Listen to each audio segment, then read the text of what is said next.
Dear students, ముందుగా BA విద్యార్థులకు second year విద్యార్థులకు తెలియజేయనిది ఏమనగా, మీరు మొదటి సంవత్సరం సెకండ్ సెమిస్టర్ పూర్తి చేసుకొని ఈ కరోనా వైపరీత్యం కారణంగా ఎగ్జామ్స్ నిలుపుదల చేయబడి సెకండ్ ఇయర్ థర్డ్ సెమిస్టర్కి ప్రమోట్ చేయబడ్డారు. కాబట్టి యూనివర్సిటీ ఆదికవి నన్నయ్య యూనివర్సిటీ ఇచ్చిన ఉత్తర్వుల మేరకు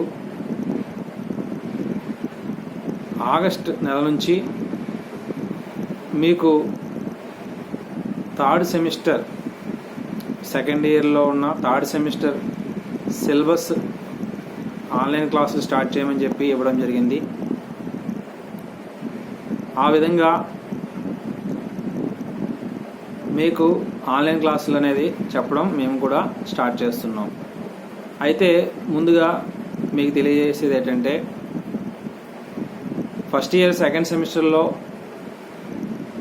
హిస్టరీ సిలబస్కు సంబంధించి 1526 తోటి మనకి అక్కడ ఆ హిస్టరీ కంప్లీట్ అవుతే, ఇప్పుడు history and culture of India 1526 నుండి 1857 వరకు కూడా మనం చెప్పుకుంటాం. మొదటి సంవత్సరంలో రెండవ సెమిస్టర్లో 1526 వరకు చెప్పుకున్నాం. ఇప్పుడు రెండవ సంవత్సరం మూడవ సెమిస్టర్లో భారతదేశ చరిత్ర సంస్కృతి 1526 నుండి 1857 వరకు మనము ఈ మూడవ సెమిస్టర్లో పూర్తి చేసుకుంటాం. దానిలో భాగంగా మనం ముందుగా చూస్తే సిలబస్ మీకు 5 యూనిట్లుగా విభజించడం జరిగింది. ఈ 5 యూనిట్లని నేను మీకు ఇప్పుడు చెప్తాను. వాటిని మీకు అర్థమయ్యే విధంగా ఎక్స్ప్లెయిన్ చేస్తాను.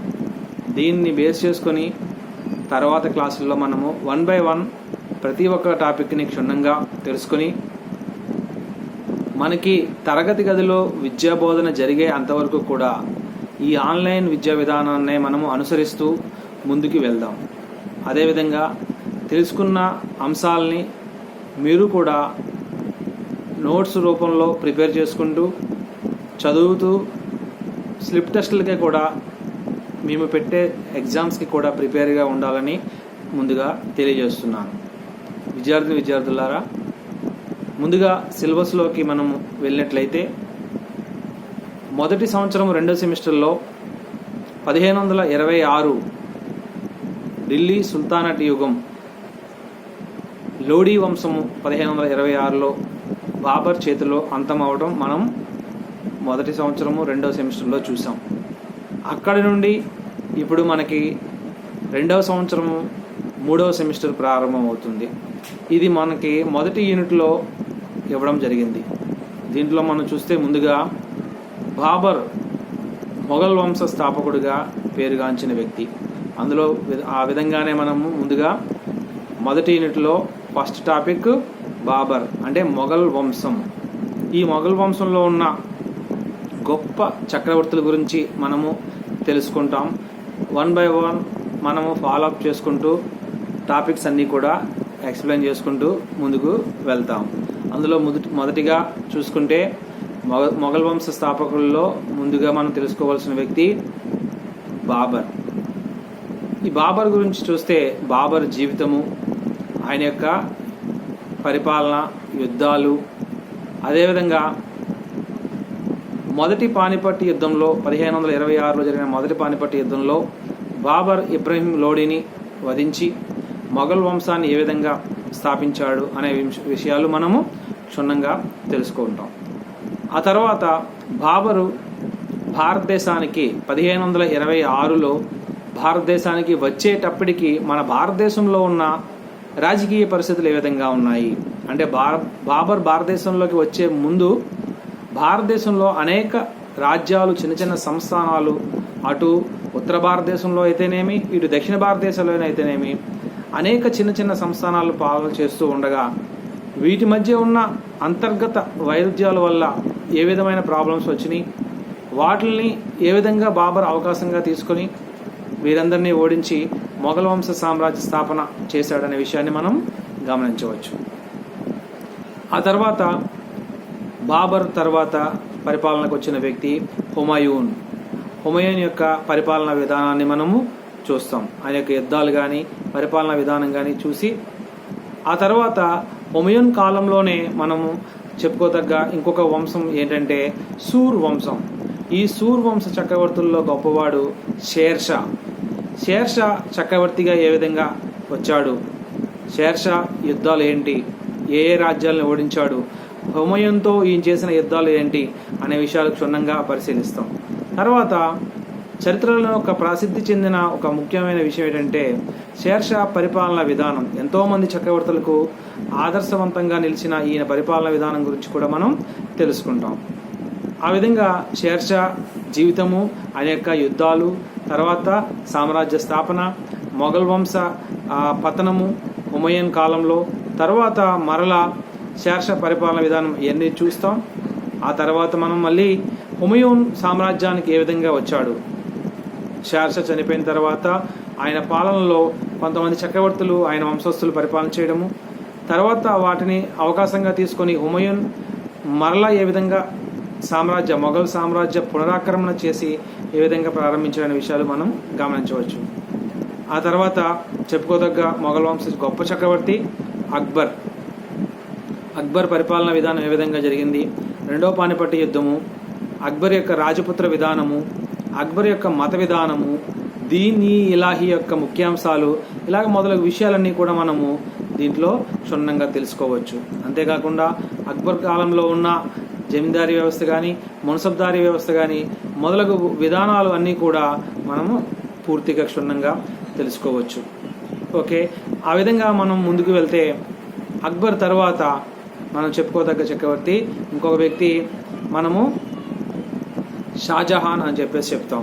ఎందుకంటే మనకి అక్బర్ కుమారుడు అయిన జహాంగీర్, ఆయన ఉంపుడుగత్తిగా పేరు పొందిన నూర్జహాన్ పరిపాలన గురించి మనకి చరిత్రలో అంత ప్రాధాన్యత సంతరించుకోలేకపోవడం వల్ల వాటిని గురించి మనము విపులంగా చర్చించుకుంటూ ముందుకు సాగుతున్నాం. కాబట్టి తర్వాత చెప్పుకోదగ్గ గొప్ప చక్రవర్తుల్లో, చారిత్రక నేపథ్యం కలిగిన చక్రవర్తుల్లో మనము గుర్తుంచుకోవాల్సిన వ్యక్తి షాజహాన్. కాబట్టి షాజహాన్ యొక్క పరిపాలన విధానము చరిత్రలో స్వర్ణయుగంగా కీర్తించబడింది. అయితే ఇది స్వర్ణయుగంగా ఏ విభాగంలో కీర్తించబడింది అనే విషయాల గురించి మనము పూర్తిగా తెలుసుకుంటాం. ఆ తర్వాత చెప్పుకోదగ్గ చక్రవర్తి చివరి మొఘల్ గొప్ప చక్రవర్తి ఔరంగజేబ్. ఔరంగజేబ్ పరిపాలన విధానము, ఆయన యొక్క దక్కన్ విధానము, ఆయన యొక్క మత విధానము మొదలగు విషయాలు మనము పూర్తిగా తెలుసుకోవచ్చు. మొఘల్ పతనానికి కారణాలు కూడా మనము ఈ యొక్క టాపిక్లోనే పూర్తిగా తెలుసుకుంటాం. ఈ విధమైన విషయాలను చర్చించిన తర్వాత మనకి మొదటి యూనిట్ కంప్లీట్ చేయబడుతుంది. ఆ తరువాత మనకి రెండవ యూనిట్లో మొఘల్ యొక్క పరిపాలనా విధానం. మొఘళ్ళ పరిపాలనా విధానంలో చూసుకుంటే మనకి బాబర్ నుంచి ఔరంగజేబు వరకు ఉన్న మొత్తం చక్రవర్తుల కాలంలో జరిగిన రాజకీయ, సాంఘిక, ఆర్థిక, మత, సాంస్కృతిక మొత్తం విషయాలన్నింటినీ కూడా పరిపాలనతో అన్ని విషయాలని క్షుణ్ణంగా పరిశీలన చేయగలిగితే అది మొఘల్ యొక్క పరిపాలన విధానం కిందకి మనము తీసుకురాగలుగుతాం. ఆ విధంగా మొఘల్ పరిపాలన విధానము, దీంట్లో మెజారిటీ అక్బర్ పరిపాలన విధానం గురించి మనం ఎక్కువగా విశదీకరిస్తాం. కాబట్టి ఈ విధంగా మనకి రెండో యూనిట్లోనే మొదటి టాపిక్ మనం చెప్పుకోవచ్చు. ఆ తర్వాత దీనిలో భాగంగానే మరొక ముఖ్యమైన టాపిక్ ఏంటంటే మరాఠా యుగం. ఈ మరాఠా యుగాన్ని ప్రారంభించిన వ్యక్తి మనకి తెలిసిన వ్యక్తి ఛత్రపతి శివాజీ.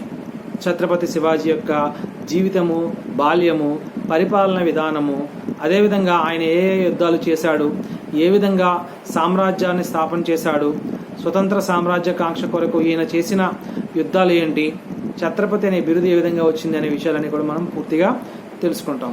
ఆ తర్వాత ఆయన యొక్క పరిపాలనా విధానం, శివాజీ పరిపాలనా విధానం, తద్వారా మనం ఆయన పరిపాలనలో తెలుసుకున్న అష్టప్రధానుల గురించి కూడా మనం పూర్తిగా తెలుసుకుంటాం.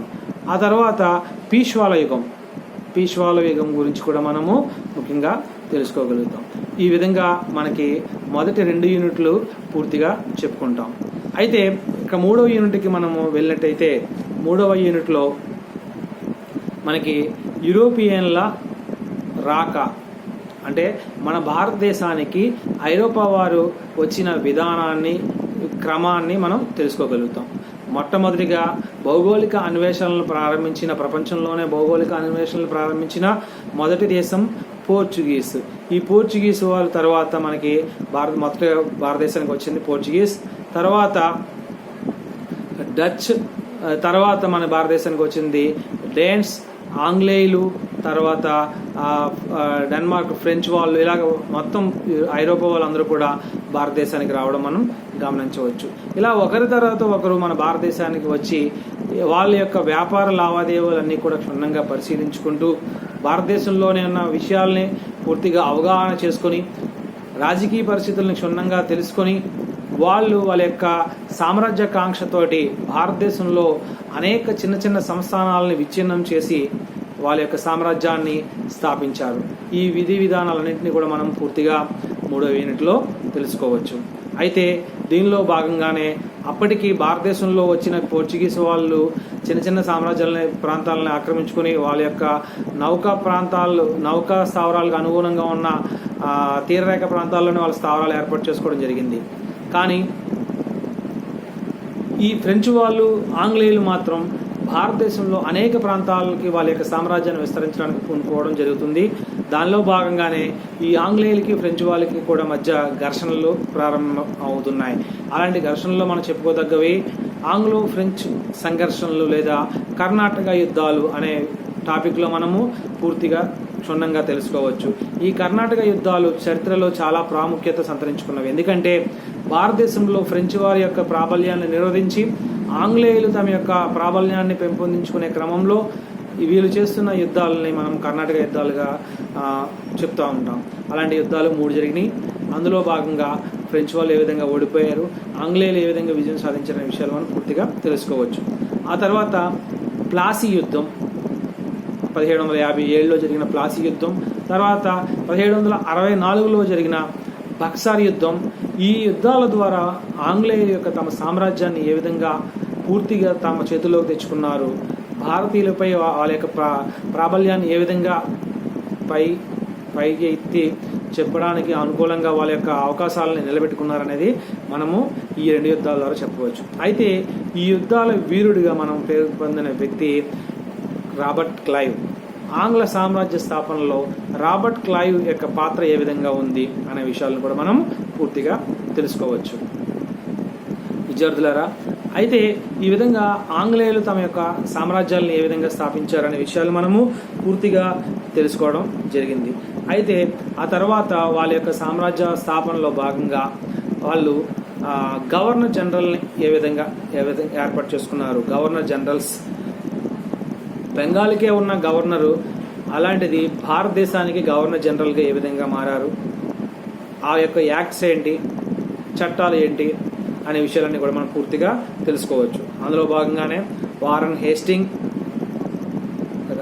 రాబర్ట్ క్లైవ్ తర్వాత చెప్పుకోదగ్గ వ్యక్తి Warren Hastings, William Bentinck, Wellesley, Cornwallis, Dalhousie, ఇలాగ మొదలగు గొప్ప గొప్ప గవర్నర్ జనరల్స్ పరిపాలనలో భారతీయులు ఏ విధంగా నష్టపోయారు, ఏవే సంస్కరణలు జరిగినాయి, ఎలాంటివి ప్రవేశపెట్టబడ్డాయి అనే విషయాలు క్షుణ్ణంగా తెలుసుకుంటే ముందుగా భూమి శిస్తు విధానాల గురించి మనం తెలుసుకోవాల్సి వస్తుంది. భారతదేశంలో అత్యధికంగా అప్పటికి ఉన్న ఆర్థిక వనరు వ్యవసాయం. ఈ వ్యవసాయం మీద అనేక రకాల శిస్తులు విధించి ప్రజలను ఏ విధంగా దోపిడీకి గురి చేశారనే విషయాన్ని చూస్తే మొట్టమొదటిగా భూమి శిస్తు విధానాలను 3 రకాలుగా విభజించడం జరిగింది. అందులో జమీందారీ విధానము లేదా శాశ్వత శిస్తు విధానము అనేది మనం చూస్తాం. దీనిలోనే వేలం వేసే పద్ధతి కూడా ఉంటుంది. తర్వాత రైతువారీ పద్ధతి, థామస్ మన్రో ప్రవేశపెట్టిన రైతువారీ పద్ధతి. తర్వాత మహల్వారీ పద్ధతి, బార్డ్ ప్రవేశపెట్టిన మహల్వారీ పద్ధతి. ఈ విధమైన భూమి శిస్తు విధానాల వల్ల గవర్నమెంట్ అంటే బ్రిటిష్ గవర్నమెంట్కి లాభం చేకూరిందా లేదా ప్రజలకి, రైతులకి లాభం చేకూరిందా, ఈ వీరిద్దరికీ కాకుండా మధ్య దళారీ వ్యవస్థగా ఉన్న వ్యక్తులకి లాభం చేకూరిందా అనే విషయాన్ని మనము క్షుణ్ణంగా తెలుసుకోవచ్చు.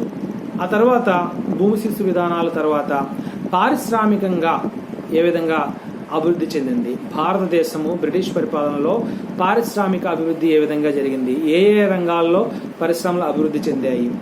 అయితే పారిశ్రామికీకరణ వల్ల మన భారతీయులకి జరిగిన నష్టాలు ఏంటి? చిన్న చిన్న చేనేత పరిశ్రమలు, కుటీర పరిశ్రమలు ఏ విధంగా నష్టాలకు గురయ్యాయనే విషయాలు కూడా మనము క్షుణ్ణంగా తెలుసుకోవచ్చు. ఇవన్నీ కూడా మనము 4వ యూనిట్లో తెలుసుకుంటాం. అయితే ఆ తర్వాత ఆఖరిగా మనం చెప్పుకోదగ్గ టాపిక్, ఈ యూనిట్కి ఈ యొక్క సెమిస్టర్కి సంబంధించిన చివరి టాపిక్ 1857 సిపాయిల తిరుగుబాటు. ఈ సిపాయిల తిరుగుబాటు క్రమం ఏ విధంగా జరిగింది? 1857 సిపాయిల తిరుగుబాటు గల కారణాలు ఏంటి? 1857 సిపాయిల తిరుగుబాటు గమనం ఏ విధంగా జరిగింది? దాని యొక్క చరిత్ర ఏమిటి? 1857 సిపాయిల తిరుగుబాటు ఫలితాలు ఏంటి? 1857 సిపాయిల తిరుగుబాటు విఫలం అవడానికి కారణాలు ఏంటి? 1857 సిపాయిల తిరుగుబాటు ఎందువల్ల విఫలమైంది? దాని యొక్క స్వభావం ఏంటి? సిపాయిల తిరుగుబాటు యొక్క చరిత్ర ఏంటి? ఇలాంటి ప్రతి విషయాన్ని కూడా క్షుణ్ణంగా మనం తెలుసుకుంటాం. ఎందుకంటే భారతదేశంలో ఉన్న అనేక సంస్థానాలు, చాలా వరకు ఉత్తర భారతదేశంలో చాలా సంస్థానాలు ఈ యొక్క 1857 సిపాయిల తిరుగుబాటులో పాల్గొనడం జరిగింది. మన భారతీయులే ఈ యొక్క సిపాయిల తిరుగుబాటుకి చాలా వరకు చేదోడు వాదోడుగా నిలబడకపోవడం వల్ల ఇది విఫలం చెందిందని చరిత్రకారుల యొక్క అభిప్రాయం మనం తెలుసుకున్నాం. అయితే ఇది ఎందువల్ల జరిగింది, దీని యొక్క కారణాలు ఏంటి, ఫలితాలు ఏంటి అనే విషయాలు మనము క్షుణ్ణంగా తెలుసుకోగలం. ఆ తర్వాత అదే సమయంలో భారతదేశంలో ఉన్న కొన్ని ప్రాంతాల్లో బ్రిటిష్ వారి యొక్క పరిపాలనకి చేసిన గిరిజన ఉద్యమాలు ఏంటి? గిరిజనులు ఏ విధంగా భారతీయులైన గిరిజనులు ఏ విధంగా బ్రిటిష్ వారిపై ఉద్యమాలు చేశారు? ఆ ఉద్యమాలు ఎందువల్ల చేయవలసి వచ్చింది? దాంట్లో వాళ్ళు విజయం సాధించారా, విఫలమయ్యారా అనే విషయాలు మనం తెలుసుకుంటాం. ఈ విధంగా మొత్తం పూర్తిగా 1857 అంటే 1526 మొదలుకొని బాబర్ మొఘల్ సామ్రాజ్య స్థాపనతో 1857 మొఘల్ సామ్రాజ్య పతనము మరియు బ్రిటిష్ సామ్రాజ్యాన్ని వ్యాప్తి అనే విషయాలు మనం ఇక్కడ పూర్తిగా తెలుసుకోవడం జరుగుతుంది. దీంతో బ్రిటిష్ గవర్నర్ జనరల్ పాత్ర కూడా ఎక్కడితో ముగిసిపోయి తర్వాత వైస్రాయ్ పరిపాలన అనేది కూడా ప్రారంభం అవడం, బ్రిటిష్ రాణి యొక్క తన యొక్క అమూల్యమైన ఉపన్యాసం ద్వారా దాన్ని విక్టోరియా మహారాణి ప్రకటనగా మనం చెప్పుకుంటూ 1858లో తర్వాత సెమిస్టర్లో దాన్ని ప్రారంభిస్తాం. ఈ విధంగా మనకి ఈ యొక్క థర్డ్ సెమిస్టర్ అంటే ఇప్పుడు first semester second semester complete చేసుకున్న విద్యార్థులు థర్డ్ సెమిస్టర్లో తెలుసుకోబోయే టాపిక్ సంబంధించి పూర్తి సమగ్రంగా సిలబస్ అనేది మనం ఇందులో తెలుసుకున్నాం. ఓకే స్టూడెంట్స్, ఈ విధంగా సిలబస్ని పూర్తిగా మీకు అందజేయడం జరిగింది. దీనిలో ఉన్న విషయాలని పూర్తిగా మీకు ఆన్లైన్ క్లాసుల ద్వారా మనకి తరగతి గదుల్లో పాఠాలు ప్రారంభమయ్యేంత వరకు కూడా ఆన్లైన్ క్లాసులనే మీకు అందజేస్తూ ఉంటాను. దాన్ని మీరు యథావిధిగా తప్పనిసరిగా జాగ్రత్తగా విని నేర్చుకొని ఎగ్జామ్స్కి బాగా ప్రిపేర్ అవ్వాలని కోరుకుంటున్నాను. మీకు సంబంధించిన టాపిక్ వైజ్ లెసన్స్ చెప్పుకుంటూనే నోట్స్ కూడా మీకు విధిగా నేను అందజేస్తూ ఉంటాను. దాన్ని మీరు చక్కగా వాట్సాప్ గ్రూపుల్లో పంపిస్తాను. దాన్ని మీరు చక్కగా చూసి నోట్స్ రాసుకొని చక్కగా ఎగ్జామ్స్కి ప్రిపేర్ అవ్వండి. అప్పుడప్పుడు మీకు స్లిప్ టెస్ట్లు అవి కండక్ట్ చేస్తూ ఉంటా, అవి కూడా మీరు ఆన్సర్ చేస్తూ వాటిని కూడా నాకు వాట్సాప్లో పంపించండి. ఓకే, బాగా చదవండి స్టూడెంట్స్. Thank you.